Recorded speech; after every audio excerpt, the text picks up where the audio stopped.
Hello friends, welcome to your channel MPRM। आशा करती हूँ कि आप सभी स्वस्थ होंगे, निरंतर अपने एग्जाम की तैयारी कर रहे होंगे। हम पढ़ रहे हैं राजस्थान की असिस्टेंट प्रोफेसर का प्रश्न पत्र। तो चलिए देखते हैं। यदि फ्रेंड्स आप हमारे चैनल पर नए हैं, अभी तक चैनल सब्सक्राइब नहीं किया है, तो यदि आपको वीडियो थोड़ा सा भी यूजफुल लगे तो वीडियो को लाइक कीजिए, कमेंट कीजिए, चैनल को सब्सक्राइब कीजिए और अपने प्यारे प्यारे फ्रेंड के वीडियो को शेयर कीजिए।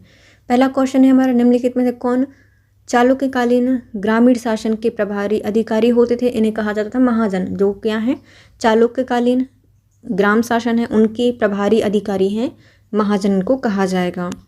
फिर आते हैं, निम्नलिखित में से किस युद्ध के उपरांत संपूर्ण पल्लव राज्य चोल साम्राज्य में विलीन हो गया था? तो इसका नाम है तोड़ाई, मतलब तोड़ ताड़ के अपने में ला लिया था। तो पूरे पल्लव राज्य को चोल साम्राज्य में विलीन कर लिया गया था तोड़ाई नाड में।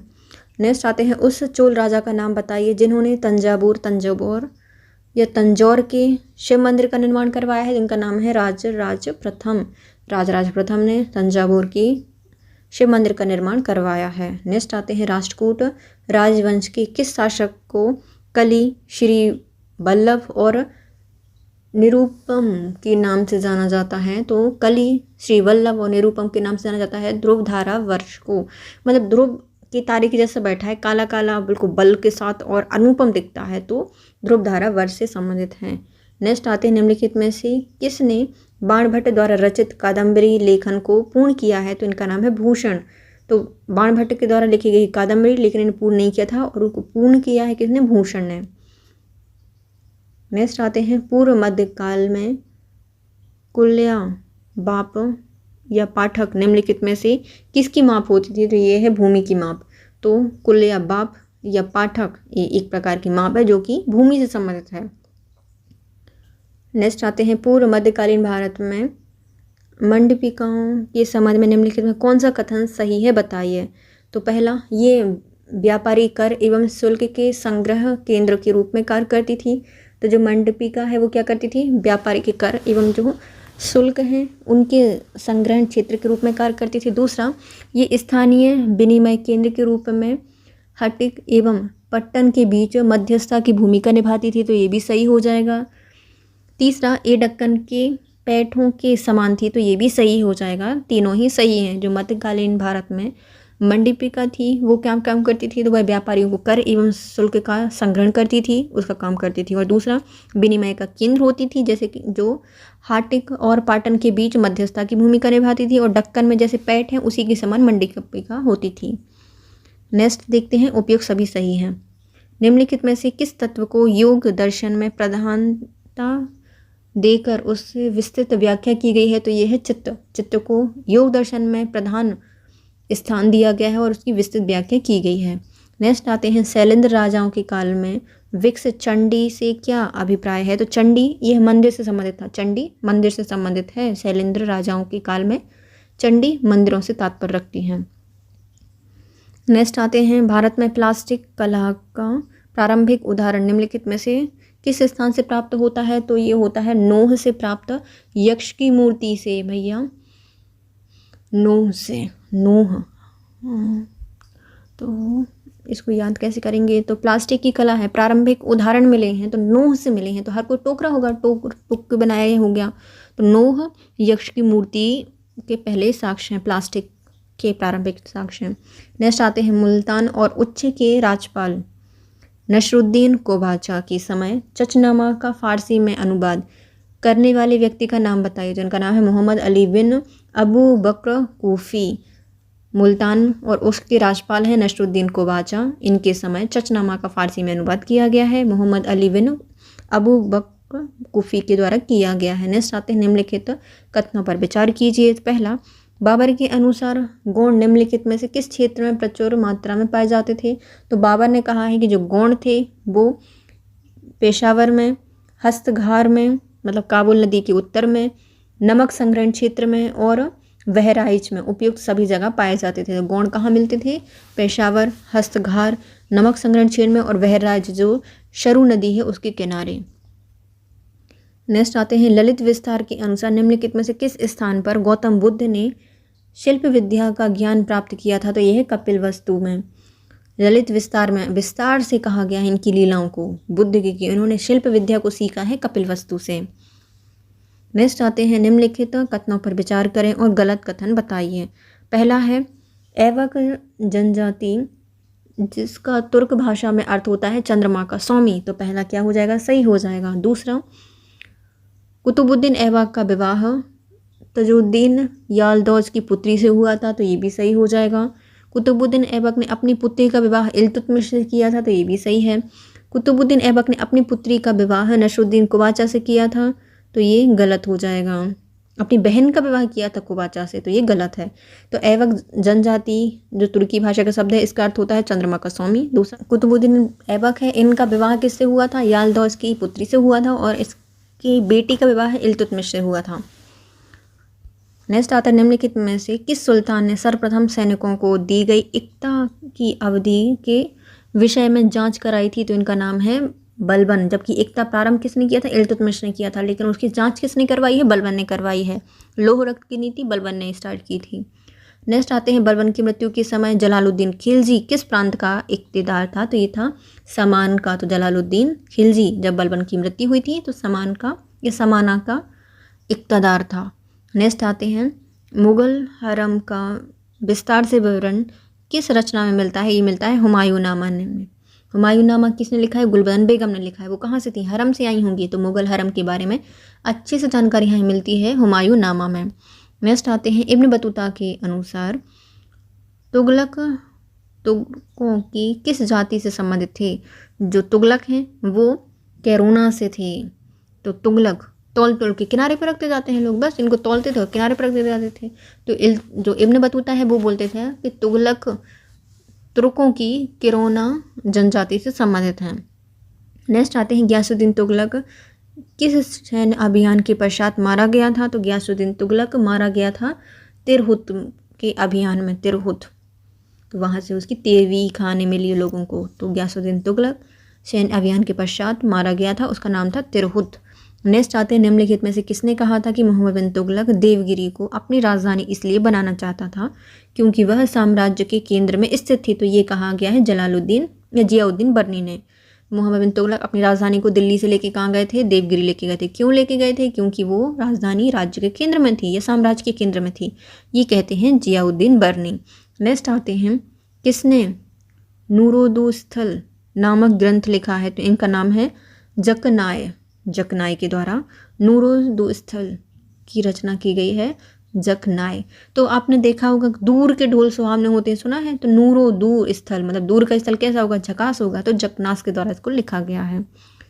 ये सिर्फ ट्रिक है याद करने की, है ना, कि आप एग्जाम में थोड़ा सा याद आ जाए। नेक्स्ट आते हैं अलाउद्दीन खिलजी के उत्तरी भारत की विजय के बाद निम्नलिखित अधिकारी और उनको सौंपे गए क्षेत्र का गलत युग बताइए। तो इन्होंने गुजरात सौंपा था अल्प खां को, जालौर उलूग खां को नहीं दिया था, मालवा आइन उल मुल्क को दे दिया था, शिवाना ये कमालुद्दीन गुर को दे दिया था। तो पहले आते हैं गुजरात, रात अल्प खां के लिए होती है, तो अल्प खां को दिया था गुजरात। मालवा माल होंगी तो ज़्यादा आइने भी होंगे, तो आइन उल मुल्क से संबंधित है। शिवाना भैया इनकी उस पर कमाल पर मत करना, शक नहीं करना, तो शिवाना कमालुद्दीन गुर्क से संबंधित हैं। या गौर करो इनकी शिखाने पर, शिखाना गौर करो, तो शिवाना दिया था किनको, कमालुद्दीन गुर्ग को। नेक्स्ट आते हैं आयंगर प्रणाली के बारे में कौन सा कथन सही है बताइए। पहला, आयंगर गांव के सेवक होते थे और परिवार के एक समूह से बने होते थे, तो पहला सही हो जाएगा। दूसरा, इस प्रणाली की विशेषता थी कि विशेष पद धारण करने वाले गांव के सेवकों को भूमि राजस्व का विशेष आवंटन, विशिष्ट नगद भुगतान किया जाता था, तो ये भी सही हो जाएगा, दोनों ही कथन सही हो जाएंगे। तो पहला, आयंगर व्यवस्था में आयंगर गांव के सेवक होते थे और परिवार के एक समूह से बने होते थे, पहला सही है। दूसरा, इस प्रणाली की विशेषता थी कि विशेष पद धारण करने वाले गांव के सेवक को भूमि राजस्व का विशेष आवंटन या विशिष्ट नगद भुगतान किया जाता था। नेक्स्ट आते हैं जौनपुर की स्थापना किस नदी के किनारे फिरोज तुगलक ने की थी, तो इनका नाम है गोमती नदी। जौनपुर को फिरोज शाह तुगलक ने बसाया था अपने भाई जौना खां की याद में, और ये स्थित है गोमती नदी के तट पर। नेक्स्ट आते हैं सिकंदर लोधी के बिहार आक्रमण के दौरान बंगाल का शासक कौन था? तो इसका नाम था अलाउद्दीन हुसैन खां। तो सिकंदर लोधी ने आक्रमण किया बिहार पर। बंगाल में कौन बैठा था? अलाउद्दीन हुसैन शाह बैठा था। वो बहुत ध्यान से देख रहा था वहाँ से। अच्छा हुआ बंगाल में नहीं है। नेक्स्ट आते हैं 1347 से 1527 तक लगभग 180 वर्षों तक चले बहमनी साम्राज्य में कितने शासकों ने शासन किया है? तो 18 शासक थे भैया। 180 वर्ष किया है, 18 शासकों ने किया है 1347 से 1527 तक। कौन से थे? बहमनी साम्राज्य था, 18 शासक थे। नेक्स्ट आते हैं निम्नलिखित में से किसने अबुल वाहिद बिलग्रामी की कौन सी रचना में कृष्ण, मुरली, गोपियाँ, राधा आदि शब्दों को सूफी रहस्यवादी अर्थों में समझाया गया है? तो ये है हकीक-ए-हिंद में, मतलब भारत की हकीकत है भैया। कृष्ण, मुरली, गोपियाँ और राधा तो किसने बताया है? बेलग्राम के द्वारा बताया गया। मतलब आप गांव में जाओ, गांव में क्या मिलेगा? कृष्ण, मुरली, गोपियाँ, राधा। तो वो हकीकत है गांव की। अब्दुल वाहिद बिलग्रामी ने अपनी रचना में कृष्ण, मुरली, गोपी, राधा शब्द का रहस्यवादी अर्थों में समझाया है। तो ये है हकीक-ए-हिंद में।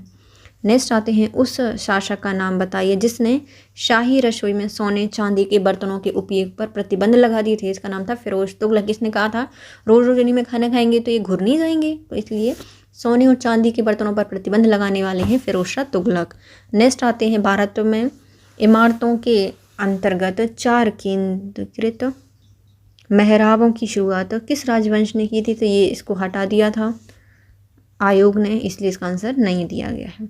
किस पुस्तक में कबीर की कविताएं संरक्षित हैं जो कि किसानों की परेशानी के प्रमुख कारणों का वर्णन करती हैं? तो ये है गुरु ग्रंथ साहिब में। कबीर की जो कविताएं हैं इनको गुरु ग्रंथ साहिब में भी लिखा गया है, जो कि किसानों की परेशानियों का कारण बताती हैं या उनका वर्णन करती हैं। नेक्स्ट है मिरातुल फुजला में आशवन के निम्नलिखित में से कौन सा शब्द प्रयोग किया गया है? तो चिमनी दान का प्रयोग किया गया है। मुफ्ता उल फुजला में आशवन के लिए निम्नलिखित में से किस शब्द का प्रयोग किया गया है? चिमनी दान का प्रयोग किया गया है। विजयनगर साम्राज्य के समय हीरे की खदान निम्नलिखित में से किस स्थान पर थी? तो कुरनूल में थी। हीरे की खदान विजयनगर साम्राज्य में कुरनूल में स्थित थी। नेक्स्ट आते हैं बाबर के खिलाफ राणा सांगा के पक्ष में खानवा का युद्ध लड़ने के लिए विजोलिया और देवरिया के किन राजाओं ने भाग लिया था? तो उनका नाम है गोकुलदास परमार और रावत भाग सिंह बाघ। देखो गोकुल से आया बाघ सबको मारने, किन के साथ आया था? राणा सांगा के साथ आया था। राणा सांगा के साथ किन किन ने भाग लिया था? विजोलिया और देवरिया के गोकुलदास परमार और रावत बाघ सिंह ने किन के खिलाफ? बाबर के खिलाफ खानवा के युद्ध में। नेक्स्ट आते हैं मध्यकालीन डाक व्यवस्था के संबंध में निम्नलिखित में से कथन को पढ़िए और सही विकल्प चुनिए। तो मध्यकालीन में डाक व्यवस्था कैसी थी? अश्व डाक व्यवस्था उल्लूक कहलाती थी और पैदल डाक व्यवस्था दावा कहलाती थी। मतलब वो एक एक घास को दबाते हुए पैदल चलते चलते आते थे तो उसे दावा कहा जाता था, और जो अश्व पर आती थी उचक उचक के तो उल्लूक कहा जाता था। डाक व्यवस्था थी मध्यकालीन डाक व्यवस्था 2 प्रकार की थी। दोनों सही हो जाएंगे। नेक्स्ट आते हैं शेषा के प्रशासन में कारकुन सरकारी अभिलेख किस भाषा में था? तो ये था फारसी में और हिंदी में। तो कारकुन कानों को अच्छी लगती है, धीरे धीरे से फुसफुसाती हुई हिंदी, तो फारसी और हिंदी। कारकुन जो सरकारी अभिलेख है किसका? शेषा का है, उसको हिंदी और फारसी में लिखा जाता था। नेक्स्ट आते हैं निम्नलिखित में से किस पुर्तगाली गवर्नर ने 1510 में बीजापुर से छीनकर गोवा पर अधिकार किया था? इनका नाम था अल्बुकर्क। इन्होंने बीजापुर से छीनकर गोवा पर अधिकार किया था 1510 में। अल्बुकर्क आग उगलता था इसलिए इसने बीजापुर छीना और गोवा पर अधिकार किया। नेक्स्ट आते हैं जहांगीर की विजय अभियानों को उनके कालक्रम में व्यवस्थित कीजिए। सबसे पहले जहांगीर शासन में स्थापित हुआ, उसने पहले मेवाड़ जो अपने पिताजी की ससुराल है तो मेवाड़ पर आक्रमण किया। उसके बाद मेवाड़ से वहीं के वहीं थोड़ा निकल गया अहमदनगर, फिर उसके बाद निकल गया किश्तवाड़। तो कौन सा था? पहले गया था मेवाड़, फिर उसके बाद अहमदनगर, फिर उसके बाद किश्तवाड़ किस्तों में किए, फिर बार किश्तवाड़। हुमायूं के बारे में निम्नलिखित कथनों को पढ़िए और सही उत्तर बताइए। हुमायूं ने 1534 में कलिंजर का अभियान किया था, नहीं किया था तो गलत हो जाएगा। हुमायूं ने 1532 में चुनार का प्रथम घेरा डाला था, तो ये सही है कि इन्होंने 32 में क्या किया था, चुनार का घेरा डाला था। इसने अपने भाई हिंदाल को संभल का क्षेत्र दिया था, तो ये भी गलत है, सिर्फ दूसरा ही सही हो जाएगा हुमायूं के बारे में कि इसने 1532 में चुनार का प्रथम घेरा डाला था। नेक्स्ट आते हैं, अकबर के दरबार में जैन भिक्षुओं को लाने में निम्नलिखित में से किस व्यक्ति की महत्वपूर्ण भूमिका थी, तो इनका नाम था करमचंद। करमचंद ने बोला हमारे कर्म तो सुधर गए, अब अकबर के सुधारे जाएं, तो जैन भिक्षुओं को लेकर आए दरबार में करमचंद। नेक्स्ट आते हैं, निम्नलिखित में से किस मुगल सम्राट ने शासनकाल में अब्दुल्ला उज़्बेक ने बख्शा पर अधिकार किया था, तो ये हैं अकबर। अकबर के शासनकाल में एक मुगल सम्राट था ये अकबर, उनके समय अब्दुल्ला उज़्बेक ने बख्श पर अधिकार कर लिया था। नेक्स्ट आते हैं, मुगल शासनकाल के दौरान फरमान ए शवाती किस अधिकारी का नियुक्ति पत्र है, तो ये सूबेदार से संबंधित है। फरमान ए शवाती का संबंध किससे है, सूबेदार से संबंधित है। सूबेदार, सूनेदार, सूबेदार, तो फरमान ए शवाती सूबेदार से संबंधित है। नेक्स्ट दिया गया है, मुगल बादशाह का वह कौन सा व्यक्तिगत निवास था जहाँ पर बादशाह उच्च पदाधिकारियों के साथ महत्वपूर्ण विषयों पर बात विमर्श या विचार विमर्श करते थे, तो उसे कहा जाता था दीवाने खास। ये गलत हो जाएगा, है ना, क्या कहा जाता था, दीवाने खास कहा जाता था। नेक्स्ट आते हैं, निम्नलिखित में से किस इतिहासकार ने मुगल साम्राज्य के पतन के लिए मनसब एवं जागीर प्रणाली की असफलता को उत्तरदायी ठहराया है, इनका नाम है सतीश चंद्र। इन्होंने बताया है कि जो मुगल साम्राज्य था इसका पतन क्यों हुआ था, क्योंकि मनसब और जागीरदारी प्रणाली को अपना रहे थे, इसकी असफलता के कारण ही ये असफल हुए हैं, सतीश चंद्र ने कहा है। नेक्स्ट आते हैं, मदद ए माश भूमि अनुदान के संबंध में निम्नलिखित में कौन सा कथन सही हो जाएगा, बताइए। तो यह अनुदान बंजर भूमि की खेती के लिए दिया जाता था। मदद ए माश किसे दिया जाता था, जो बंजर भूमि है उसकी खेती करने के लिए दी जाती थी अनुदान की राशि या भूमि।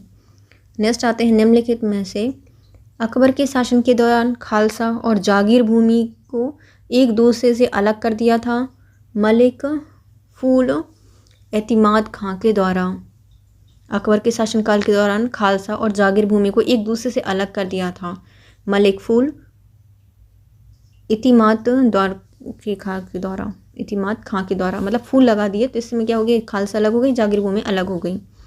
नेक्स्ट आते हैं, मनसबदारी व्यवस्था के बारे में कौन सा कथन सही है, बताइए। तो पहला, मनसब व्यवस्था मुगल प्रशासनिक व्यवस्था की एक सैन्य नौकरशाही तंत्र था, पहला सही हो जाएगा। दूसरा, मनसब व्यवस्था में सैनिक एवं नागरिक मामलों की जिम्मेदारी होती थी, तो ये भी सही है, दोनों सही हैं। सभी मनसबदारों को नगद वेतन के स्थान पर जागीरें प्रदान की जाती थी, तो ये गलत हो जाएगा। पहला और दूसरा सही है कि मनसबदारी व्यवस्था है, मुगल प्रशासनिक व्यवस्था सैन्य नौकरशाही तंत्र थी। दूसरा, मनसब व्यवस्था में सैनिक एवं नागरिक मामलों की जिम्मेदारी थी।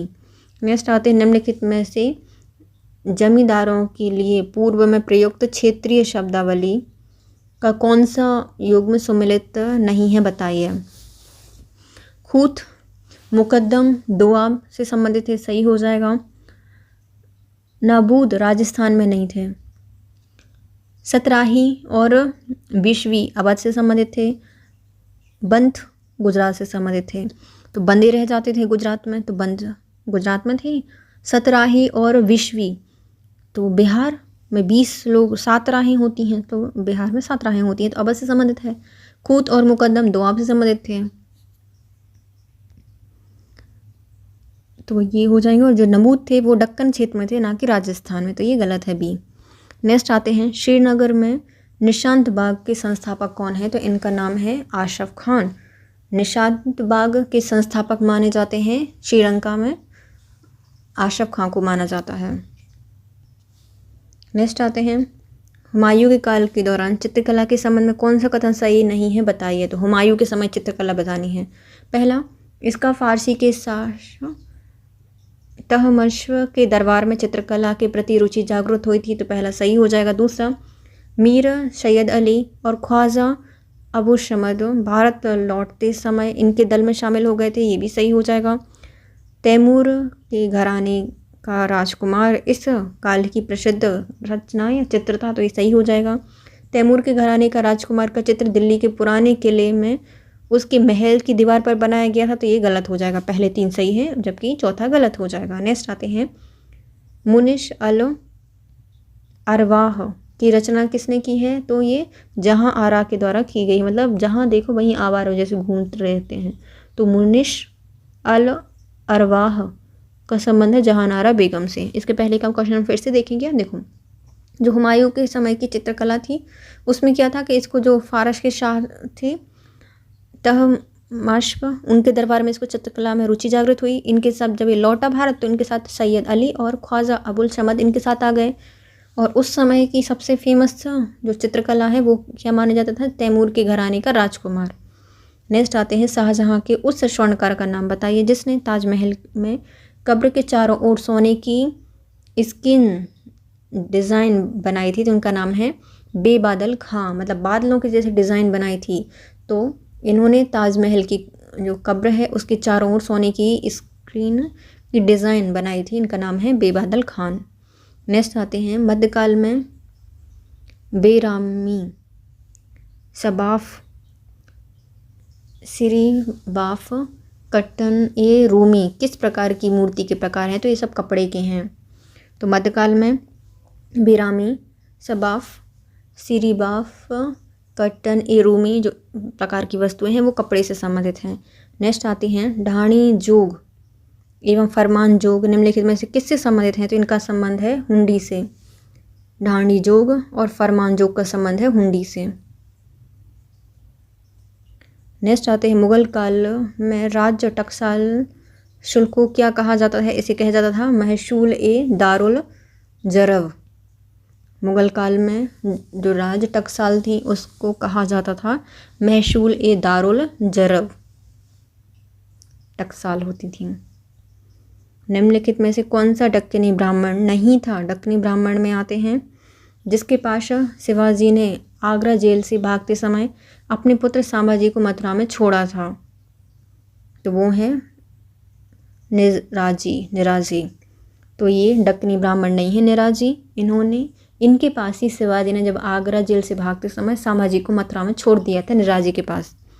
नेक्स्ट आते हैं, निम्नलिखित में से कौन सी 2 विशिष्ट जातियां मुगल काल के दौरान नमक और सोरा के उत्पादन में संलग्न थी? इनका नाम है नुनिया और मलंगी। तो भैया ये नमक नुनिया को खोजते थे और सोरा पी के मलंग रहते थे। तो ये जातियां मुगल काल में नमक और सोरा का उत्पादन करती थी, नुनिया और मलंगी। नेक्स्ट आते हैं, निम्नलिखित में से कौन सा अधिकारी पेशवा के अधीन राजस्व एकत्रित करने के लिए जिम्मेदार होता था? इसे कहा जाता था कामविशदार। कामविशदार ये क्या करते थे? राजस्व को वसूलते थे, काम अच्छे से करते थे। वसूलने का काम था इनका, कामविशदार से संबंधित है। नेक्स्ट आते हैं, संत तुकाराम के बारे में निम्नलिखित में कौन सा कथन सही नहीं है बताइए? तुकाराम जी यह शिवाजी के समकालीन थे, पहला सही हो जाएगा। दूसरा, इन्होंने हिंदू धर्म इस्लाम में सामंजस्य स्थापित करने का प्रयास किया था, ये भी सही हो जाएगा। तीसरा, वह संत रामदास के समकालीन थे, ये भी सही है। और इन्होंने धर्म, तीर्थयात्रा, व्रत, उपवास और मूर्ति पूजा के उदार रूपों को प्रोत्साहित किया था, तो ये गलत हो जाएगा। जो तुकाराम थे शिवाजी के समकालीन थे, हिंदू धर्म इस्लाम में सामंजस्य को स्थापित करने का प्रयास किया था, और यह रामदास जी के समकालीन थे। नेक्स्ट आते हैं, निम्नलिखित युगों में से कौन सा सम्मिलित है बताइए? पहला आता है शेख मोहम्मद गौस, ये हैं जवाहिर, ये खामसे से संबंधित हैं। शेख अबुल हक का संबंध है मदारिज उन नुब्बा से। और जहां आरा बेगम का संबंध है नूरिया ए सुल्तानिया से, तो ये गलत हो जाएगा। एक गलत अभी ऊपर पड़ी थी इनकी पुस्तक। तो शेख मोहम्मद गौस का संबंध किससे है? गौर से देखो इस खम्मे को, तो जवाहिर ए खमसा। और शेख अब्दुल हक का संबंध है मदारिज उन नुब्बा, हक में है हमारे नींबू रखो यहाँ पे, तो मदारिज उन नुब्बा से संबंधित है शेख अब्दुल हक।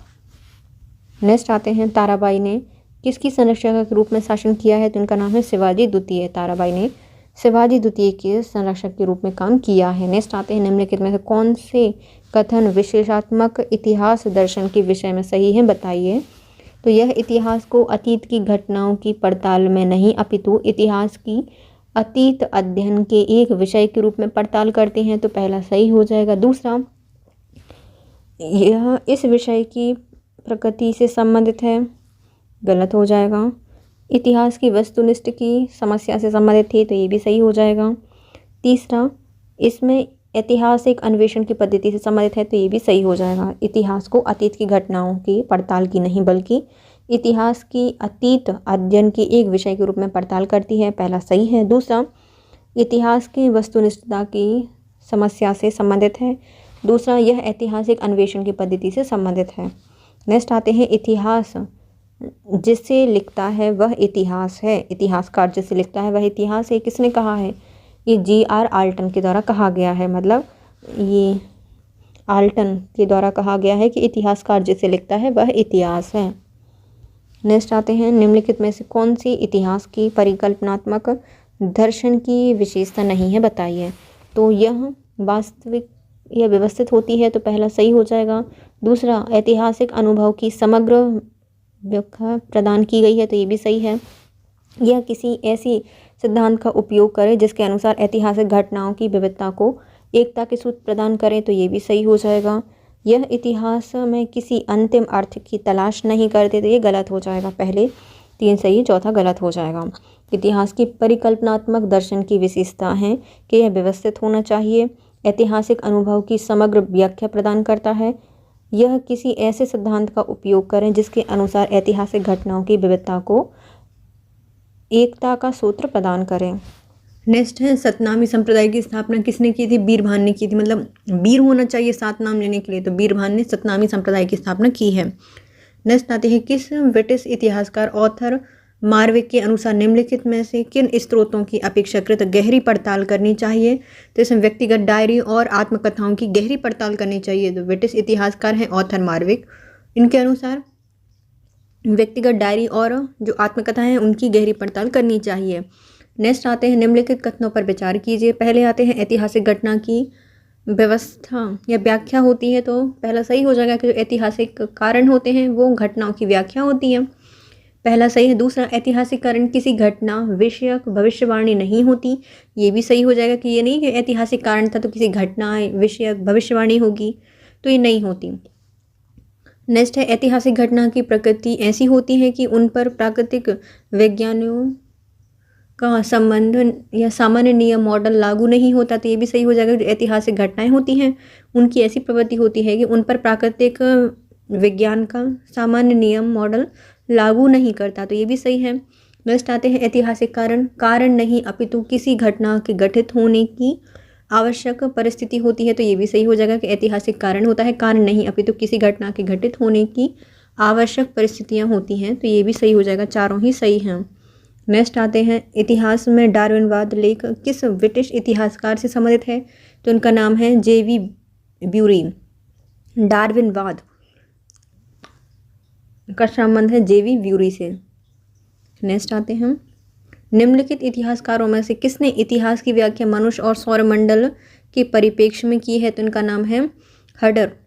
तो हडर के द्वारा इतिहास की पूरी व्याख्या मनुष्य और सौरमंडल के परिप्रेक्ष्य में की है हडर के द्वारा, मतलब थोड़ा हार्ड तो था लेकिन इनने की है, हडर के द्वारा इसको किया गया है। नेक्स्ट आते हैं, निम्नलिखित कथनों पर विचार कीजिए और हमें सही उत्तर बताइए। पहला आता है, डिल्थे का दृढ़ विश्वास था कि ऐतिहासिक एवं सामाजिक विज्ञान अन्य विज्ञानों के विपरीत तत्व मीमांसा से मुक्त नहीं है, तो पहला सही हो जाएगा। दूसरा, काम्टे जॉन स्टुअर्ट मिल ने ऐसा करने का प्रयास किया है, लेकिन डिल्थे के अनुसार ऐसा करके उन्होंने ऐतिहासिक वास्तविकता को विकृत कर दिया है, तो ये भी सही हो जाएगा। नेक्स्ट आता है, डिल्थे अनुभववादी एवं प्रत्यक्षवादियों से सहमत थे कि सभी विज्ञान अनुभव पर आधारित है, लेकिन इन्होंने इस बात पर जोर दिया कि अनुभव केवल एक निष्क्रिय अवस्था नहीं है जिसमें चेतन मन केंद्रिक प्रत्यक्ष पर तथ्य प्राप्त होते हैं, तो ये भी सही हो जाएगा। नेक्स्ट है, डिल्थे के लिए सामाजिक ऐतिहासिक विज्ञान का कार्य चेतना के तथ्यों के विश्लेषण पर आधारित था, क्योंकि इन वैज्ञानिकों को यह ध्यान में रखना चाहिए कि सभी विचार व्यक्तिगत क्रियाओं और संस्थाएं जीवित समष्टि एवं प्रकृतियों का हिस्सा हैं और उन्हें केवल उनके संदर्भ में ही समझा जा सकता है। तो ये भी सही हो जाएगा, ये सभी कथन सही हो जाएंगे। नेक्स्ट आते हैं, कोर्चे के इतिहास दृष्टिकोण के संबंध में निम्नलिखित में कौन सा कथन सत्य है बताइए। कोर्चे के अनुसार इतिहास विज्ञान नहीं बल्कि एक कला है, तो ये सही है। नेक्स्ट है, इनके लिए कला का अर्थ व्यक्तिकता एवं व्यक्तिपरक अंतर्ज्ञान की दृष्टि है, तो ये भी सही हो जाएगा। तो इनके लिए कला का अर्थ है व्यक्तिकता एवं व्यक्तिपरक आत्मज्ञान की दृष्टि। दूसरा, इनके लिए कला भावना की अभिव्यक्ति नहीं है अपितु एक संज्ञानात्मक एवं ज्ञानात्मक उपक्रम है। तो इनके लिए कला क्या है, एक व्यक्तिगत नहीं बल्कि क्या है, संज्ञानात्मक और ज्ञानात्मक उपक्रम है।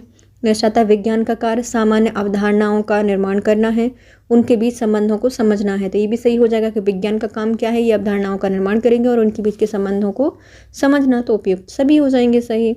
नेक्स्ट आते हैं, कलिंगवुड के इतिहास के दृष्टिकोण के बारे में सही बताना है। तो कलिंगवुड है, यह किसी घटना के बाह और उनके आंतरिक पक्षों के बीच अंतर करते हैं, तो ये सही हो जाएगा। नेक्स्ट आते हैं, इन्होंने प्राकृतिक घटनाओं के वाह एवं जो आरंभ तरह के बीच कोई अंतर नहीं होता, क्योंकि प्राकृतिक घटनाएं केवल घटनाएं हैं, किसी कर्ता के कार्य नहीं है, तो ये भी सही हो जाएगा। नेक्स्ट आते हैं, जब एक इतिहासकार जान लेता है कि वह हुआ तो वह जान लेता है कि ऐसा क्यों हुआ। तो यदि किसी इतिहासकार को पता चल जाता है कि ऐसा हुआ था तो उसे पता होगा कि क्यों हुआ था। नेक्स्ट आते हैं, कलिंगवुड इन क्रियाओं को इतिहासकार के विषय वस्तु में सम्मिलित नहीं करते जो मनुष्य के पशु स्वभाव, उनके स्वाभाविक भूख और आवेगों से उत्पन्न होते हैं। तो इनको ये इतिहासकार विषय वस्तु के रूप में शामिल नहीं करते, तो ये भी सही हो जाएगा। उपयुक्त तो चारों सही हैं।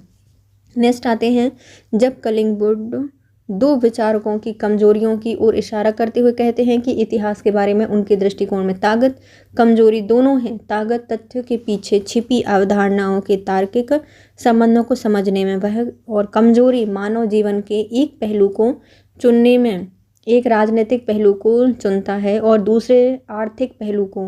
वे किसका जिक्र कर रहे हैं, तो वे हेगेल और हेगल मार्क्स का जिक्र कर रहे हैं। किनका, हेगेल और मार्क्स का। नेक्स्ट आते हैं, historical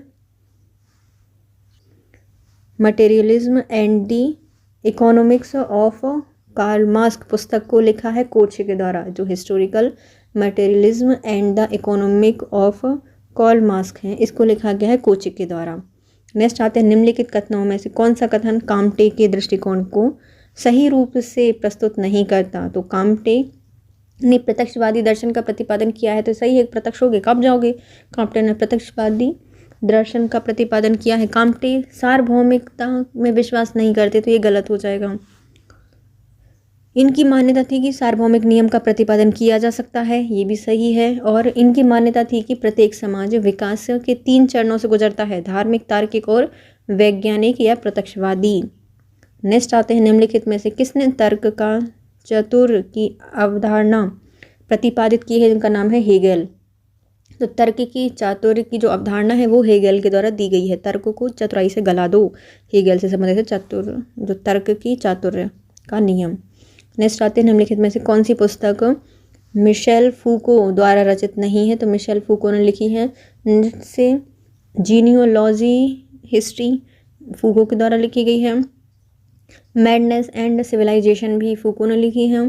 the worth of the clinic भी फूको के द्वारा लिखी गई है। कौन कौन सी लिखी है, तो Nietzsche, genealogy history, madness and civilisations, the worth of the clinic, ये फूको से संबंधित है। नेक्स्ट आते हैं, विको के अनुसार निम्नलिखित में से कौन सी गलतियां कर सकते हैं। तो विको के अनुसार पुरातन वस्तुओं के बारे में शानदार राय देना, ये एक गलती हो सकती है। दूसरा, स्त्रोतों का भ्रम और राष्ट्रों की रूढ़िवादी परंपराएं, ये दोनों ही क्या हो सकती हैं, गलतियां हो सकती हैं। नेक्स्ट आते हैं, निम्नलिखित को सम्मिलित कीजिए, इसमें दी गई है पुस्तक और उनके लेखक। पहले हैं the end of history and the last man का संबंध है फुकुयामा से। नेक्स्ट आते हैं, मैडनेस एंड सिविलाइजेशन का संबंध है फूको से। दी पोस्ट मॉडर्न कंडीशन का संबंध है लाउटार्ट से। और the structure of everyday life का संबंध है वार्डल से। देखो पहला दिया गया है the end of history and the last man, तो लास्ट मैन को फूक दो, फूक दिया तो हिस्ट्री को फूक दिया, लास्ट मैन को फूक दिया तो फूको संबंधित है। नेक्स्ट आती है मैडनेस एंड सिविलाइजेशन। अब फूकुयामा से संबंधित थी है ना, हिस्ट्री ऑफ लास्ट मैन फूकुयामा से, मतलब सबको फूक दिया, फूकुयामा। और मैडनेस एंड सिविलाइजेशन फूको से संबंधित है। The post modern condition, post modern condition कैसी है, लाउटार्ट से संबंधित है।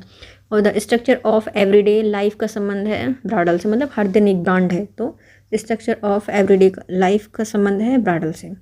नेक्स्ट आते हैं निम्नलिखित में से किनका मानना था कि मानवता का प्रत्येक ऐतिहासिक रूप, प्रत्येक पीढ़ी, प्रत्येक सभ्यता संस्कृति, प्रत्येक राष्ट्रीय समूह अद्वितीय है, प्रत्येक केवल किसी बेहतर चीज़ की ओर एक पड़ाव नहीं है बल्कि अपने आप में एक लक्ष्य है। ये कहा गया था हार्डर के द्वारा। इन्होंने कहा था कि हर चीज़ एक क्या है, पड़ाव है, बेहतर चीज़ है ना। प्रत्येक केवल किसी बेहतर चीज़ की ओर एक पड़ाव नहीं होता बल्कि अपने आप में एक लक्ष्य होता है, हार्डर के द्वारा कहा गया था। नेक्स्ट आते हैं निम्नलिखित कथनों में से कौन सा कथन उत्तर आधुनिक इतिहास लेखन के विषय में असत्य है, बताइए। तो पहला, यह इस अवधारणा को खारिज करता है कि इतिहास अतीत को उसी रूप में प्रस्तुत करता है जैसा वह घटित हुआ है। तो पहला क्या हो जाएगा, सत्य हो जाएगा कि इतिहास क्या है, ये खारिज करते हैं कि इतिहास को उसी रूप में प्रस्तुत किया जाता है जैसा वह घटित है। दूसरा, यह वास्तविक को भाषा से स्वतंत्र मानते हैं, तो ये गलत हो जाएगा, दूसरा गलत है। तीसरा, यह इतिहास को भाषा पर आधारित रचना प्रक्रिया मानते हैं जिसके माध्यम से इतिहासकार ऐतिहासिक व्याख्या प्रस्तुत करते हैं, तो ये भी सही हो जाएगा। यह इतिहास लेखन में वस्तुनिष्ठता को असंभव मानते हैं, तो ये भी सही है। इन्होंने इतिहास को भाषा पर आधारित रचना प्रक्रिया मानते हैं जिसके माध्यम से इतिहासकार ऐतिहासिक व्याख्या को प्रस्तुत करता है। और दूसरा, यह इतिहास लेखन में वस्तुनिष्ठ को असंभव मानते हैं। नेक्स्ट आते हैं निम्नलिखित में से किस सभ्यता को टाइनवी प्राथमिक सभ्यता नहीं मानते, तो इनका नाम है पश्चिमी। तो टाइनवी है वह प्राथमिक सभ्यता नहीं मानते पश्चिमी को, जबकि मिनोई, सुमेरियाई, एडियन आदि को ये क्या मानते हैं, प्रारंभिक सभ्यताएं मानते हैं। नेक्स्ट आते हैं निम्नलिखित में से कौन से कथन फुकुयामा के दृष्टिकोण को सही ढंग से बताते हैं। तो फुकुयामा ने इतिहास में निहित अर्थों को लेकर दर्शकों से चले आ रहे आधुनिकता से उत्तर आधुनिकतावादी मोह भंग और संशयवाद को खारिज कर दिया था, तो ये सही हो जाएगा। दूसरा, इन्होंने इस बात पर बल दिया है कि मानव जाति की सुसंगत और दिशात्मक इतिहास अंततः मानवता के बड़े हिस्से को एक स्थिर स्थिति की ओर ले जाएगा, तो ये भी सही हो जाएगा। यह एकात्मक विकास मानवीय स्थिति की गतिशील प्रकृति में उत्पन्न हुआ जो उदार लोकतंत्र की दुनिया में इतिहास की पूर्णता की ओर अग्रसर है था, तो ये भी सही हो जाएगा। फुकुयामा ने आधुनिकतावाद की प्रमुख शक्तियाँ जिससे मांस के उत्पादन के तरीके और साधन, सिगमंड फ्राइड के ऑन आवेग एवं चार्ल्स डार्विन के पर्यावरणीय अनुकूलन को अस्वीकार किया है, तो ये भी सही हो जाएगा। चारों कथन ही सही हैं। नेक्स्ट आते हैं निम्नलिखित में कौन सा कथन स्प्रिंगलर और टाइनवी के इतिहास के दृष्टिकोण के बारे में सत्य नहीं है, बताइए। इन्होंने एक इतिहास इन्हें एक रिदम के अग्रसारित होता दिखाई दिया है, तो ये सही हो जाएगा कि जो स्प्रिंगलर टाइनवी हैं इन्होंने इतिहास को एक रिदम में अग्रसित बताया है, तो ये सही हो जाएगा। द्वितीय विश्व युद्ध पश्चिम के इतिहास में कोई अलग थलग घटना नहीं थी बल्कि इसके आसन्न विघटन का लक्ष्य था, तो ये भी सही हो जाएगा कि इन्होंने बोला था जो पहला विश्व युद्ध हुआ था कोई अलग थलग घटना नहीं थी बल्कि जो आसन्न विघटन के लक्ष्य थे। नेक्स्ट आता है दोनों के लिए सैन्यवाद आसन्न विनाश का संकेत था, तो ये भी सही हो जाएगा कि दोनों के लिए जो सैन्यवाद था आसन्न विनाश का संकेत है। दोनों सभ्यता के पतन की अनिवार्यता में विश्वास करते हैं, तो ये गलत हो जाएगा, ये पतन की अनिवार्यता में विश्वास नहीं करते। नेक्स्ट आते हैं निम्नलिखित में से किस प्रसिद्ध इतिहासकार ने चैतन्य महाप्रभु की यात्रा और उनकी शिक्षाओं के बारे में विस्तार से लिखा है, तो उनका नाम है J.N. सरकार। जिन सरकार ने मतलब पूरी सरकार ने इनके बारे में लिखा है। चैतन्य महाप्रभु की ये यात्रा शिक्षाओं के बारे में किसने विस्तार से लिखा है, J.N. सरकार ने लिखा है। निम्नलिखित में से किसने प्राचीनतम ऐतिहासिक साहित्यिक सामग्री माना जाता है, तो ये हो जाएगी गाथा नराशशी। तो इसे प्राचीनतम ऐतिहासिक साहित्य माना जाता है। पहला है जो कि गाथा या नराशैसी कहा जाता है। नेक्स्ट आते हैं भीष्म का इतिहास दर्शन निम्नलिखित क्या कहा जाता है। जो भीष्म का इतिहास लेखन है वह राजनीतिक दर्शन से संबंधित है। भीष्म राजनीति से संबंधित है, राजनीतिक दर्शन से संबंधित है भीष्म का इतिहास दर्शन।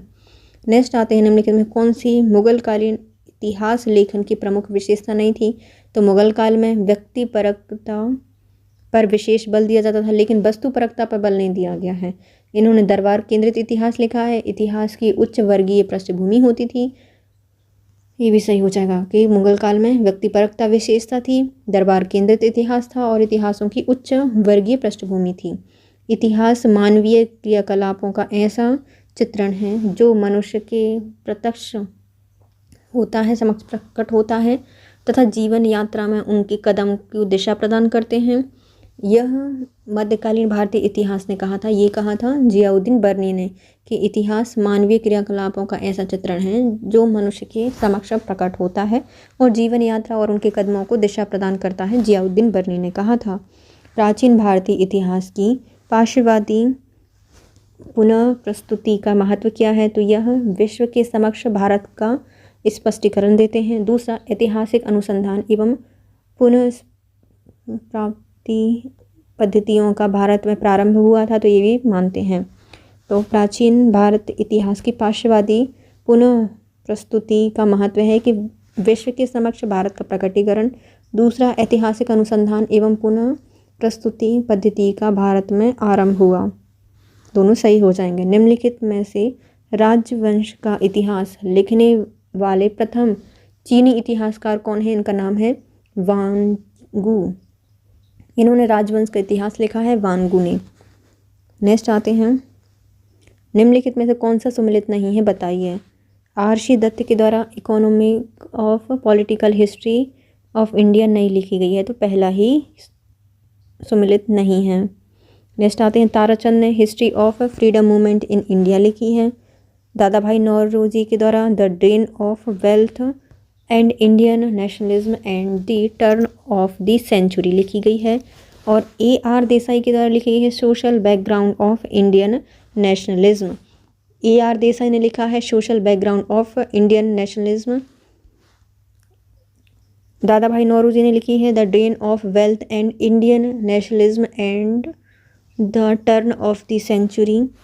और ताराचंद के द्वारा लिखी गई history of freedom movement in India. Next आते हैं निम्नलिखित में से किसे अरबों का हेरोडोटस कहा जाता है। तो अरबों का हेरोडोटस कहा जाता है अबू अल हसन अली अल मंसूद को। अरबों का हेरोडोटस कहा जाता है अबू अल हसन अली अल मंसूद को। नेक्स्ट आते हैं निम्नलिखित में से कौन ईसाई इतिहास लेखन से संबंधित नहीं है। तो इनका नाम है सेंट सिमो। यह ईसाई इतिहास लेखन से संबंधित नहीं है, जबकि यूशिवियस, अगस्टीन और एवर्ट रिजिनो ऑफ प्रूम का संबंध है ईसाई इतिहास लेखन से। तो ईसाई इतिहास लेखन से संबंधित हैं यूशिवियस, अगस्टीन और एवर रिजिनो ऑफ प्रूम। नेक्स्ट आते हैं इस्लामी इतिहास लेखन में स्रोत आलोचनाओं की पद्धति को किस नाम से जाना जाता है। इसे कहा जाता है इस्नद। इस्लामी इतिहास लेखन में स्रोत आलोचनाओं की पद्धति को कहा जाता है इस्नाद।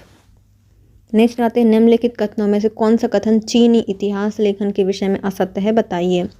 चीनी इतिहास लेखन में चीनी इतिहास मुख्यतः सरकारी अधिकारी, उनमें सेवानिवृत्त और सरकारी सेवा इच्छुक सम्मिलित थे द्वारा लिखा गया है, तो पहला सही हो जाएगा। दूसरा, जो चीनी इतिहास था उसके लेखन में सामान्यतः साम्राज्य के मामलों को प्रमुखता मिली है जिसके लिए विद्वान अधिकारी काम करते थे, तो ये भी सही हो जाएगा।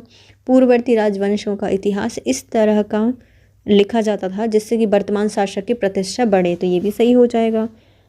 मुख्य बात यह है कि सम्राट और उसके कुल या वंश की वैधता कायम करना इतिहासकार का उद्देश्य नहीं था, तो ये गलत हो जाएगा।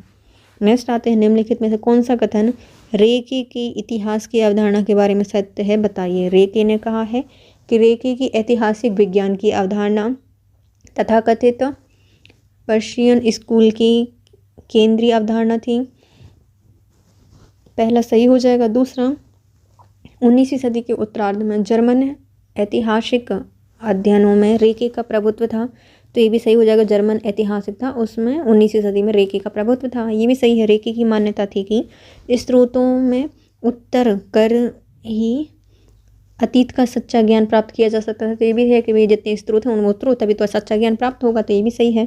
रेके के पास इस ज्ञान को प्राप्त करने का कोई स्पष्ट तरीका नहीं था, इसके लिए वह अंतर्ज्ञान पर निर्भर थे जो उनके लिए अतीत को वैसे ही प्रकट करता है जैसा कि वास्तव में हुआ है, तो ये भी सही हो जाएगा। उनके पास कोई पता नहीं था कि भैया स्रोतों में उतरना कैसे, लेकिन वो क्या मानते थे, जो उनका अंतर्ज्ञान था उन पर निर्भर था, उनके पूरे तर्क, और वो अतीत को वैसे ही प्रकट करते थे जैसे कि वास्तव में हुआ था। नेक्स्ट आते हैं, मध्यकालीन भारतीय एंडो इस्लामिक इतिहास लेखन के संबंध में निम्नलिखित में कौन सा कथन सत्य हो जाएगा, बताइए। तो इस्लामी ऐतिहासिक ग्रंथ मुख्यतः ऐतिहासिक थे, फिर भी उनमें धार्मिक और नैतिक दृष्टिकोण निहित था, तो ये सही हो जाएगा पहला। ये कैसे थे, ऐतिहासिक थे और उनमें धार्मिक और नैतिक दृष्टिकोण निहित था।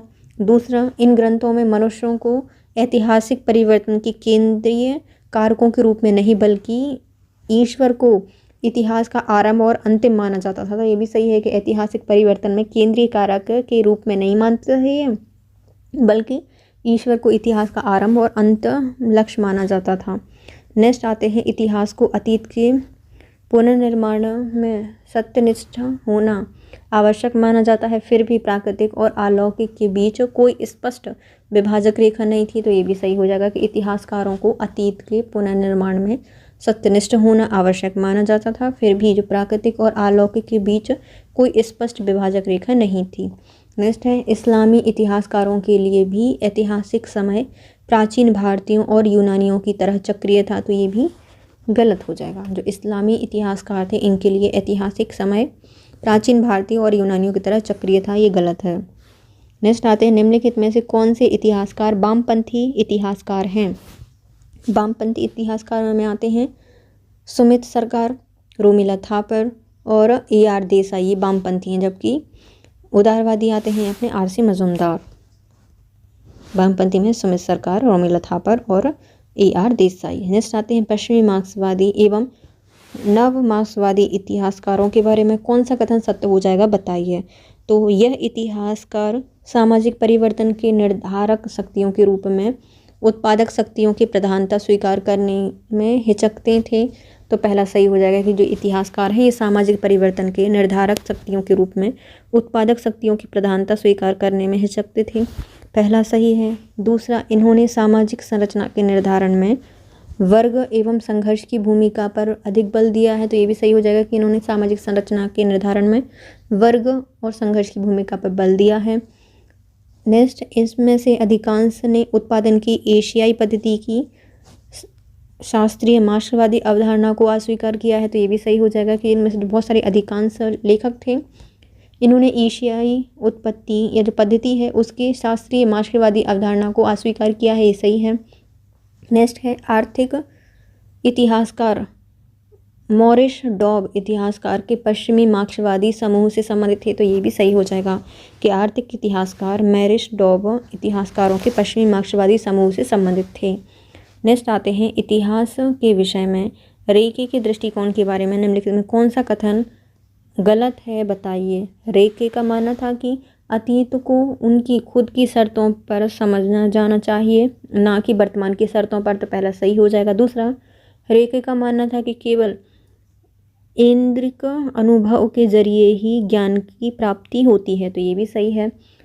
यह स्रोत के प्रत्येक आलोचनात्मक रुख रखते थे, उन पर आंख मूंद कर भरोसा नहीं करते थे, तो ये भी सही है कि ये प्रति आलोचनात्मक रुख को रखते थे और आंख मूंद कर भरोसा नहीं करते थे, ये भी सही है। इन्होंने तथ्य एवं व्याख्या के बीच भेद नहीं किया था, गलत हो जाएगा, भेद तो बहुत करते थे। नेक्स्ट आते हैं, अंग्रेज़ों ने मध्यकालीन मुस्लिम प्रशासन में क्षति और हानि की विरासत प्राप्त की और अंततः इससे भारतीय समाज को बचाया। किस साम्राज्यवादी इतिहासकार ने ये कहा है, तो इनका नाम है मोरलैंड। इन्होंने कहा था कि मुगल बहुत प्रशासन कर रहे थे, हानि पहुंचा रहे थे भारत को, तो भैया अंग्रेज आए और भारतीयों को बचाया, भारतीय समाज को बचाया, ये कहा है मोरलैंड ने। नेक्स्ट आते हैं, निम्नलिखित कथनों में से कौन सा भारतीय औपनिवेशिक इतिहास लेखन विषय कौन से कथन सत्य हैं बताइए। तो औपनिवेशिक इतिहास लेखन समरूप या एक रूप नहीं था, तो ये सही हो जाएगा। जो भारतीय औपनिवेशिक इतिहास है वह समरूप या एक रूप नहीं था, तो पहला सही है। दूसरा, औपनिवेशिक इतिहास लेखन स्वयं में विभिन्न प्रकार की प्रवृत्तियों को समाहित किए हुए था, जो कभी कभी एक दूसरे का विरोध भी करती थी, तो ये भी सही है कि इन्होंने विभिन्न प्रकार की प्रवृत्तियों को अपने आप में समा के रखा था और जो एक दूसरे का विरोध करती थी। नेक्स्ट आते हैं, औपनिवेशिक इतिहास लेखन के अंतर्गत 3 मूलभूत प्रवृत्तियाँ थीं, पार्श्ववादी, इज़िलवादी और आंग्लवादी। तो जो औपनिवेशिक इतिहास है इसके अंतर्गत कौन कौन आता थे? पार्श्ववादी, इज़िलवादी और आंग्लवादी। नेक्स्ट आते हैं, कभी कभी कुछ इतिहासकारों में से ये तीनों प्रवृत्तियाँ मिलती जुलती देखने को मिलती है, तो ये भी सही हो जाएगा कि बहुत सारे इतिहासकार हैं उनमें ये तीनों प्रवृत्तियाँ देखने को मिलती हैं। नेक्स्ट है, औपनिवेशिक इतिहास लेखन के विषय में निम्नलिखित में कौन सा कथन सही है पहचानिए। पहला, औपनिवेशिक इतिहास लेखन भारत की एकता का श्रेय ब्रिटिश सत्ता को देता है, तो ये सही हो जाएगा। जो औपनिवेशिक इतिहासकार हैं वो भारत की एकता का श्रेय देते हैं ब्रिटिश सरकार को। दूसरा, इनके अनुसार ब्रिटिश पूर्व भारत में 18वीं शताब्दी अंधकार की शताब्दी थी, तो ये भी सही हो जाएगा। मतलब जो औपनिवेशिक काल वाले बोलते हैं कि जो 18वीं शताब्दी थी ना भारत में, ब्रिटिश से पूर्व कैसी थी? अंधकार की शताब्दी थी। भारत एक अवरुद्ध समाज था, ये भी मानते हैं। पार्श्ववादियों ने भारत के प्राचीन अतीत की प्रशंसा की है, तो ये भी सही हो जाएगा। जो पार्श्ववादी आए थे इन्होंने भारत के प्राचीन अतीत की प्रशंसा की है। नेक्स्ट है, past is a foreign country revisited के लेखक कौन है? इनका नाम है डेविड डेविड लोवेंथॉल के द्वारा लिखी गई है। Past is a foreign country revisited के लेखक हैं डेविड लोवेंथॉल। नेक्स्ट आते हैं, निम्नलिखित में से किस राष्ट्रवादी नेता की आत्मकथा का शीर्षक द नेशन इज़ मेकिंग है? इनका नाम है सुरेंद्रनाथ बनर्जी। इन्होंने बिल्कुल एक एक सुर लिखा है तो नेशन को मेक करने के लिए। तो आ नेशन इज़ मेकिंग जो आत्मकथा है वो सुरेंद्रनाथ बनर्जी की आत्मकथा है। नेक्स्ट आते हैं, निम्नलिखित में से कौन सा इतिहासकार सवर्टन स्टडीज से संबंधित नहीं है? तो सवर्टन स्टडीज़ में राधा कुमुद मुखर्जी नहीं आते, जबकि ज्ञान पांडे, डेविड अर्नोल्ड, अरविंद दास और इन तीनों को ही शामिल किया गया है, लेकिन राधा मुकुंद मुखर्जी इसके अंतर्गत नहीं आते। सर्वटन स्टडी के अंतर्गत आते हैं ज्ञान पांडे, डेविड अर्नोल्ड और अरविंद दास इसके अंतर्गत आते हैं। नेक्स्ट आते हैं, निम्नलिखित में से कौन सा कथन सर्वटन दृष्टिकोण से मेल नहीं खाता? तो सर्वटन दृष्टिकोण से मेल नहीं खाता। इसने इस सिद्धांत को खारिज कर दिया था कि राष्ट्रीय हित में जनता की लामबंदी या तो आर्थिक परिस्थितियाँ यह शीर्ष स्तर पर की गई पहल का परिणाम है। तो पहला सही हो जाएगा कि उन्होंने इस सिद्धांत को खारिज कर दिया था कि राष्ट्रवादी हित या राष्ट्रीय हित में जनता की लामबंदी या तो आर्थिक परिस्थिति या शीर्ष स्तर पर की गई पहल का परिणाम है। दूसरा, इन्होंने दावा किया था कि इन्होंने एक लोकप्रिय डोमेन की खोज की थी जो स्वायत्त था, तो दूसरा भी सही हो जाएगा। नेक्स्ट, यह विभिन्न प्रकार के विषय समूहों को एक साथ जोड़ते थे, जैसे आदिवासी, किसान, सर्वहारा और कभी कभी मध्यम वर्ग, तो ये भी सही हो जाएगा। नेक्स्ट आते हैं, करिश्माई नेतृत्व कभी भी आंदोलन के पीछे मुख्य शक्ति होता है, तो ये गलत हो जाएगा। करिश्माई नेतृत्व कभी भी या किसी भी आंदोलन के पीछे मुख्य शक्ति होता है, इसका संबंध सवर्टन की विचारधारा से नहीं है। नेक्स्ट आते हैं, निम्नलिखित में से कौन से इतिहासकार इतिहास के औपनिवेशवादी विचारधारा से संबंधित हैं? तो इनका नाम है जेम्स मिल, हेनरी मैन और अल्फ्रेड लायल का संबंध है औपनिवेशवादी विचारधारा से, लेकिन एडवर्ड सईद इसके अंतर्गत नहीं आते हैं। नेक्स्ट आते हैं, उत्तर आधुनिकतावाद ने पारंपरिक इतिहास लेखन को कालबाधित कर दिया है, जिसके बावजूद इतिहासकार इसके साथ सैद्धांतिक विवाद में उलझने से बचते हैं। क्यों? क्योंकि वे इसके विषय में ज्ञान मीमांसीय सिद्धांत एवं पद्धति के संबंध में आसक्त हैं। दूसरा, वे सदैव ही उन विषयों, साहित्यालोचनाओं, दर्शन को संदेशबद्ध मानते हैं जिन पर उत्तर आधुनिकतावाद आधारित है। तीसरा, इतिहासकार सदैव ही अपने विषय को विशिष्ट वैज्ञानिक विषय के रूप में स्थापित करने के लिए प्रयासरत रहते हैं, तो ये भी सही हो जाएगा। चौथा, इतिहासकार सामान्यतः इतिहास दर्शन के विरोधी रहे हैं, तो ये भी सही हो जाएगा।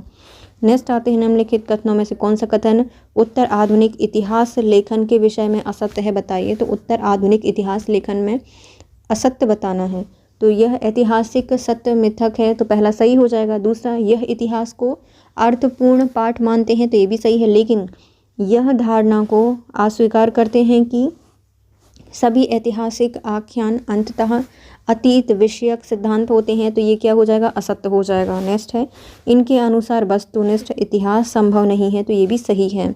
इनने इस विचारधारा को कभी नहीं माना कि अस्वीकार करते हैं कि ऐतिहासिक आख्यान अंततः अतीत विषयक सिद्धांत होते हैं। नेक्स्ट आते हैं, भारतीय इतिहास से संबंधित कैम्ब्रिज इतिहास लेखन संप्रदाय अस्तित्व में कब आया था, तो 1973 में आया था। कैम्ब्रिज इतिहास लेखन संप्रदाय 1973 में अस्तित्व में आया था। नेक्स्ट आते हैं, मध्य पाषाणकालीन शैल चित्रांकन में लाल रंग हेतु सामान्यतः किस खनिज का प्रयोग किया जाता है, तो हेमेटाइट का प्रयोग किया जाता है। जब चित्र बनाते हैं तो लाल रंग हेमेटाइट का प्रयोग किया जाता है। निम्नलिखित में से कौन सा नवपाषाण युगीन पुरास्थल कर्नाटक क्षेत्र में नहीं है, तो शंगनपल्ली नहीं है, जबकि हल्लूर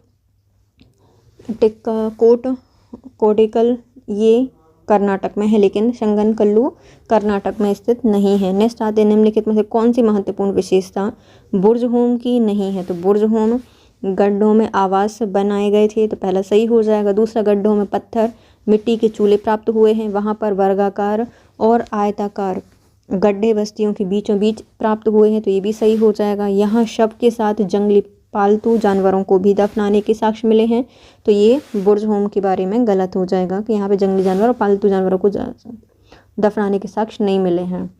नेक्स्ट आते, निम्नलिखित सिंधु सरस्वती सभ्यता के किस पुरास्थल से खनिज के रथ आकृति प्राप्त हुई है, तो रथ जो प्राप्त हुए है पुरास्थल है दामाबाद, ये हड़प्पा सिंधु सभ्यता का स्थल है दामाबाद, और सबसे दक्षिणी क्षेत्र माना जाता है। यहाँ से पुरास्थल से धातु की रथ आकृति मिली है। नेक्स्ट आते हैं, निम्नलिखित में से कौन सी पुस्तक राम कथा से संबंधित नहीं है, तो दशरथ जातक, पद्म चरित और इरामवर्तम ये सब राम कथा से संबंधित हैं, लेकिन प्राकृतिक प्रकाश है राम कथा से संबंधित नहीं है। नेक्स्ट आते हैं, हरियाणा में निम्नलिखित में से किस सिंधु घाटी स्थल से एक घर में चांदी के घड़े में बहुत सारे आभूषण मिले हैं, तो ये था कुनाल से, जो कि कहाँ पे है, हरियाणा में स्थित है। यहाँ पर सिंधु घाटी स्थल है, एक घर में चांदी के घड़े में बहुत सारे आभूषण मिले हैं कुनाल में। नेक्स्ट आते हैं, सतपथ ब्राह्मण में वर्णित विदेह माधव की आख्या का संबंध किससे है, तो इनका संबंध है आर्य संस्कृति का पूर्व दिशा की ओर प्रसार कैसे हुआ था, ये विदेह माधव की किताब से पता चलता है, और ये सतपथ ब्राह्मण से ली गई है। नेक्स्ट आते हैं, सूची 1 को सूची 2 से मिलाइए, नाम और कार्य बताइए। पहले आते हैं पेशकारी का संबंध है, ये कशीदाकारी करने वाली महिलाएं होती थीं। राजचित्री, इनका संबंध है रंगने वाली महिलाएं। उपला प्रेक्षिणी, इनका संबंध है अनाज पीसने वाली महिलाएं। और विडालगारी, इनका संबंध है बांस काटने वाली महिलाएं, तो विडाल मतलब बांस को काटेंगी, तो विडाल काटने वाली महिलाएं हैं। पेशकारी का संबंध है किससे, जो कशीशाकारी करने वाली महिलाएं होती हैं उनको कहा जाता है। राजत्री, ये रंग बनाने वाली महिलाएं हैं, रंगने वाली महिलाएं हैं।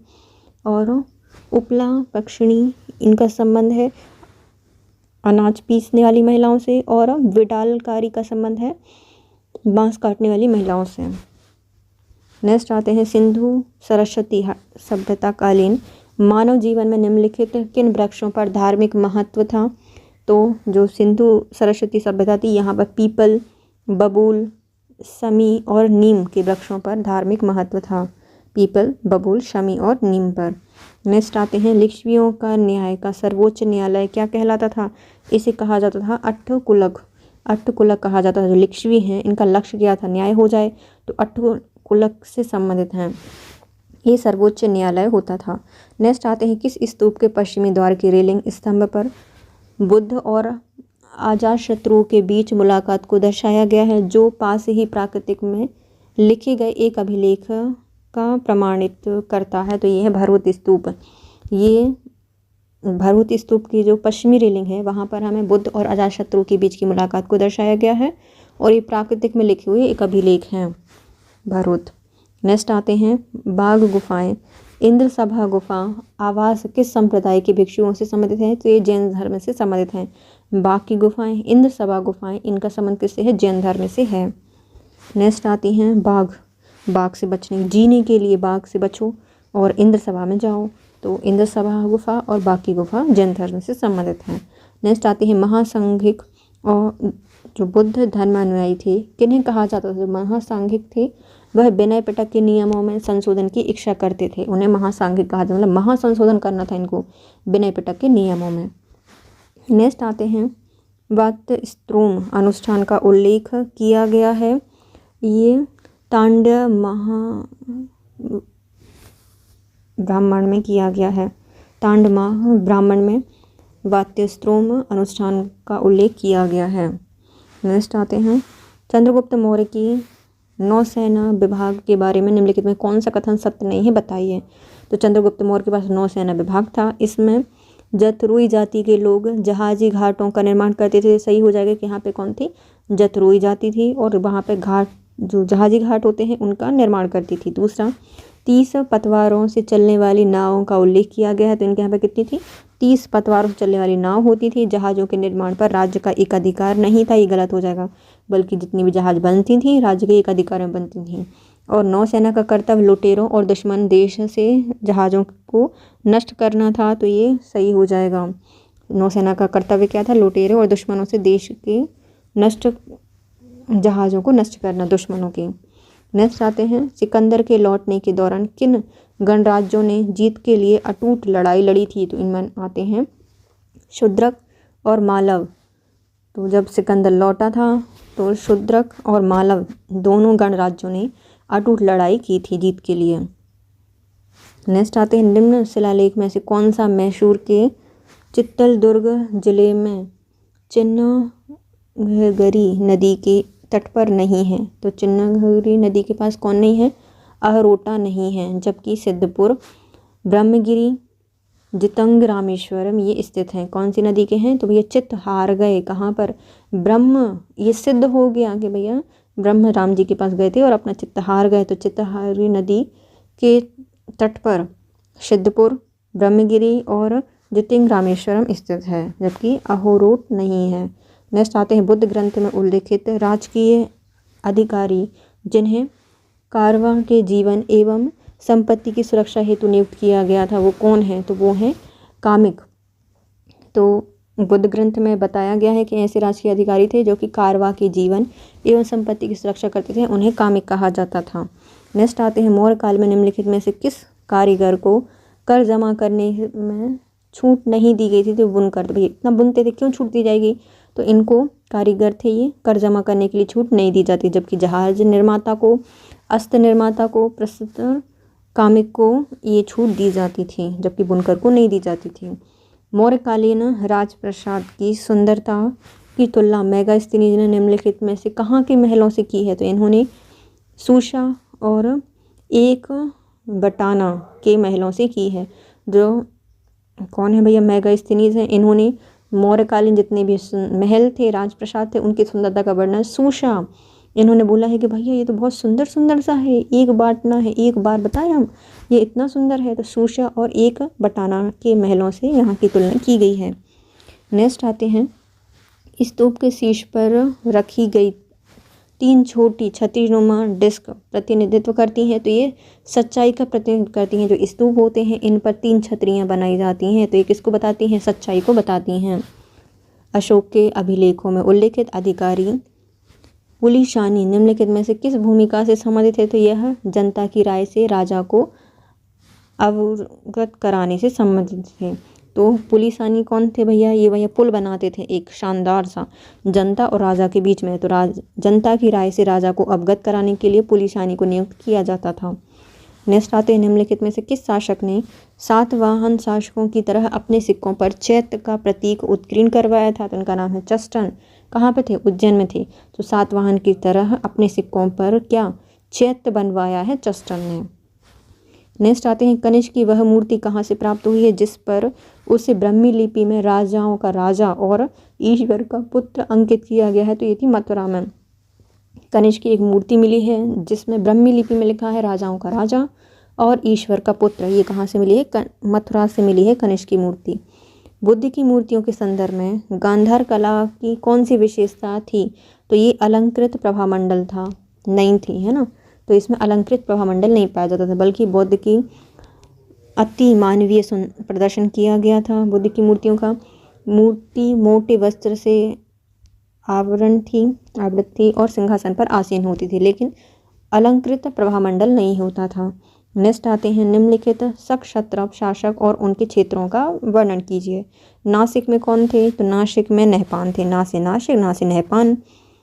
फिर आते हैं तक्षशिला। तक्षशिला में पाए जाते हैं अपने जियोनिसिस मतलब तक्षशिला, तक्ष के नाक से जियो तभी तो जाओगे, जियोगे, तो जियोनिसिस का संबंध है। मथुरा में आते हैं हमारे राजुल का संबंध है मथुरा से, और उज्जैनी से संबंधित है रुद्रदामन। तो देखो नासिक से कौन है? नासिक में आते हैं नहपान। पान नाक से नहीं खाया जाता, मुंह से खाया जाता है। नासिक नहपान। तक्षशिला, तक्ष के नाक से जियोगे तब बचोगे, तो जियोनिसिस के संबंधित है। मथुरा में थे राजुल, राजा राजुल मिलने गए मथुरा में कृष्ण जी से, और उज्जैनी में तो रुद्रदामन तो थे ही हैं। नेक्स्ट आते हैं, निम्नलिखित में से कौन वैष्णव धर्म के अनुयायी नहीं है? तो वैष्णव धर्म में आते हैं वृष्णि, सत्व और अभीर, लेकिन जंगम नहीं थे। जंगलों में रहते थे, वैष्णव धर्म को नहीं मानते थे। वृष्णि, सतत्व और अभीर ये सब वैष्णव धर्म के अनुयायी थे। नेक्स्ट आते हैं, पाशुपत संप्रदाय से संबंधित नहीं थे। तो पाशुपत में योग होती है, विधि होती है और कार्य करना पड़ता है, लेकिन रोचक नहीं होता, कोई रुचि के सामान नहीं मिलता पाशुपत में। भगवान शिव को पूछते हैं, योग विधि और कार्य किया जाता है इसमें। नेक्स्ट आते हैं, महापाषाण संस्कृति के अनेक तत्व निम्नलिखित में से किस प्रारंभिक संगम साहित्य के ग्रंथ में नहीं मिलते हैं? तो ये पालमोली में नहीं मिलते, जबकि पुरनानूर में मिलते हैं, नरनीनी में मिलते हैं, पदिटिपुत्तु में मिलते हैं। तो महापाषाण संस्कृति के अनेक तत्व हैं, इनमें प्रारंभिक संगम साहित्य के उल्लेख कहाँ नहीं मिलते हैं? पालमोली में नहीं मिलते हैं। संगम पुरनानूर में मिलेंगे, नरनीनी में मिलेंगे और पदिटिपुत्तु में मिलते हैं। नेक्स्ट आते हैं, संगम का सर्वाधिक पुराना वृतांत किस साहित्य ग्रंथ से प्राप्त होता है? तो इसका नाम है इडइयानार अगापुरुल के भाष्य में। तो सबसे पुराना है संगम का है, तो भैया इतने उतने नहीं जाओ, तो वो है ना इडनार अगपुरुल के भाष्य में संगम के सबसे पुराने वृतांत देखने को मिलते हैं। नेक्स्ट आते हैं, संगम काल के दौरान राजाओं द्वारा यवनों को अपने राज्य में किस पद पर नियुक्त किया गया था या किया जाता था? तो उनको पुलिस पर नियुक्त किया जाता था। तो संगम काल के दौरान राजाओं द्वारा यवनों को, जो यवन थे, उनको कहाँ पर? पुलिस में उनको करवाया जाता था। उनसे बोला जाता था, भैया बन से आएंगे दुश्मन चोर, तो तुम यहाँ पे खड़े हो जाओ। तो यवन पुलिस के रूप में कार्य करते थे। नेक्स्ट आते हैं, सीता बेग और जोगी महाराज से संबंधित रंगमंच निम्नलिखित में से किस काल से संबंधित है? तो यह कुषाण से संबंधित है। सीता बेग और जोगी महाराज ये रंगमंच है और किससे संबंधित है? कुषाण काल से संबंधित है। नेक्स्ट आते हैं, चीनी यात्री फाहियान के संबंध में निम्नलिखित कथनों पर विचार कीजिए। तो फाहियान भारत से वापसी के दौरान ताम्रलिप्ति से सिंहल पहुंचा था। तो ये सही हो जाएगा कि जब फाहियान वापस गया था तो ताम्रलिप्ति से कहाँ गया था? सिंहल गया था। पहला सही है। दूसरा, भारत में अपनी यात्रा के दौरान इसने बुद्ध के जन्म स्थान कपिलवस्तु और निर्वाण स्थल कुशीनारा को निर्जन पाया था। तो ये सही है कि जब ये कपिलवस्तु और कुशीनारा गया था वहाँ पे कोई भी नहीं था। तो ये दोनों ही कथन सही हो जाएंगे। तीसरा, पाटलिपुत्र में उसे विनय पिटक की संपूर्ण प्रति प्राप्त हुई थी। तो ये भी सही है कि पाटलिपुत्र गया और वहाँ पर विनय पिटक की संपूर्ण प्रति उसको प्राप्त हो गई थी। तीनों ही कथन सही हो जाएंगे। नेक्स्ट आते हैं, गुप्त काल में अग्रहार दान किसके अधीन रखे जाते थे? तो ये श्रेणी के अंतर्गत रखे जाते थे अग्रहार।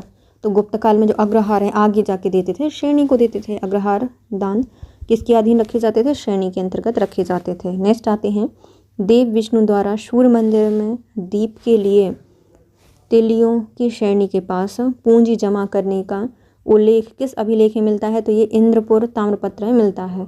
तो देव विष्णु द्वारा, देव विष्णु मतलब भगवान विष्णु, मतलब याद कर लो इसको ऐसे, है ना। देव विष्णु द्वारा आए सूर्य मंदिर में, देखा कि भैया सूर्य मंदिर में दीपक तो है लेकिन तेलियां नहीं है, तो तेलियों की एक श्रेणी ने यहाँ पर कुछ जमा राशि जमा की थी, तो वो किस में मिलता है, तो इंद्रपुर ताम्रपत्र में देखने को मिलता है, उसके लेख से हमें पता चलता है। नेक्स्ट आते हैं, निम्नलिखित में से किस शासक ने प्रथम बार अपने सिक्कों पर संस्कृत के श्लोक अंकित करवाए थे। इसका नाम है समुद्रगुप्त। समुद्र में डूबते डूबते इसने बहुत सारे संस्कृत के श्लोक लिखे और सिक्कों पर लिखवा दिए, समुद्रगुप्त। और जो भी पढ़ता था वो उसको लगता था कि हम कहाँ डूब के मर जाएं, इतनी कठिन संस्कृत है। नेक्स्ट आते हैं, निम्नलिखित में से किस स्मृति साहित्य में प्रथम बार दीवानी और फौजदारी कानून के पाशक्य का प्रतिपादन किया गया है, तो ये बृहस्पति में किया गया है। तो किस स्मृति साहित्य में पहली बार दीवानी और फौजदारी कानून का पाशक्य का प्रतिपादन किया गया है, बृहस्पति ने बताया है। तो बृहस्पति की यहाँ मतलब बृहस्पतिवार को दीवान और फौजदारी कानून बनाए जाते होंगे, तो ये बृहस्पति साहित्य या स्मृति में देखने को मिलता है। नेक्स्ट आते हैं, हर्षवर्धनकालीन जो प्रशासनिक अधिकारी थे और उनके दायित्वों को सम्मिलित कीजिए। तो हर्षवर्धन के समय में कौन से अधिकारी थे और क्या दायित्व थे, तो अधिकारी में आते हैं दूतक। इनका संबंध था, ये दाता को भूमि हस्तांतरित करते थे। दूतक मतलब देते थे, तो दाता को भूमि हस्तांतरित करता था। नेक्स्ट आता है दिविर। दिविर का संबंध होता था, राजकीय काम करता था, दिन भर काम करता था। दिविर का राजकीय लेखक होता था, राजकीय लेखक था, दिन भर लिखता रहता था, तो राजकीय लेखक दिविर कहलाता था। फिर आते हैं आयुक्तक। यह जिलाधीश होता था। आयुक्तक मतलब क्या है, अभी के आयुक्त, तो जिलाधीश होंगे। फिर आते हैं पाटीपति। पाटीपति मतलब सेना के आवासों का निरीक्षण करने वाला, कि भैया कहाँ पे तुम्हारे पे पटली पहुंची, तुम पटली पे सोगे ना, तो पटलीपति का संबंध है सेना के आवासों का निरीक्षण करने से। पहले आते हैं दूतक, तो दाता को भूमि हस्तांतरित करने वाला। दिविर यह राजकीय लेखक होता था। आयुक्त यह जिलाधीश होता था। और पाटीपति का संबंध था, ये सेना के आवासों का निरीक्षक होता था। नेक्स्ट आते हैं, निम्नलिखित तथ्यों में से कौन सा असत्य है, बताइए। पहला, गुप्त सम्राट में से चंद्रगुप्त प्रथम ने सर्वप्रथम सिक्कों का प्रचलन किया था, तो चंद्रगुप्त मौर्य हैं, चंद्रगुप्त प्रथम है, इन्होंने सिक्के चलाए थे, तो सही हो जाएगा, गुप्त सम्राट थे। दूसरा, गुप्त शासकों द्वारा प्रचलित स्वर्ण मुद्राओं को दम कहा जाता था, तो ये क्या हो जाएगा, गलत हो जाएगा। नेक्स्ट है, चंद्रगुप्त विक्रमादित्य ने रजत मुद्राओं का सर्वप्रथम प्रचलन किया था, तो ये भी सही है कि जो चंद्रगुप्त विक्रमादित्य हैं इन्होंने चांदी की मुद्राओं को सर्वप्रथम प्रचलन प्रारंभ किया था, ये सही है। कुमारगुप्त प्रथम ने आधिकारिक मयूर आकृति की रजत मुद्राओं का प्रचलन किया है, तो ये सही हो जाएगा, जो कुमारगुप्त हैं इन्होंने मयूर आकृति के सिक्के चलाए थे। चंद्रगुप्त विक्रमादित्य ने स्वर्ण मुद्राओं को सबसे पहले चलाया था, और जो चंद्रगुप्त प्रथम है इन्होंने सिक्के सबसे पहले चलवाए थे। इसके साथ ही हमारा आज का वीडियो होता है complete guys. If you like my video please share, subscribe and comment. Thank you so much guys, have a nice day.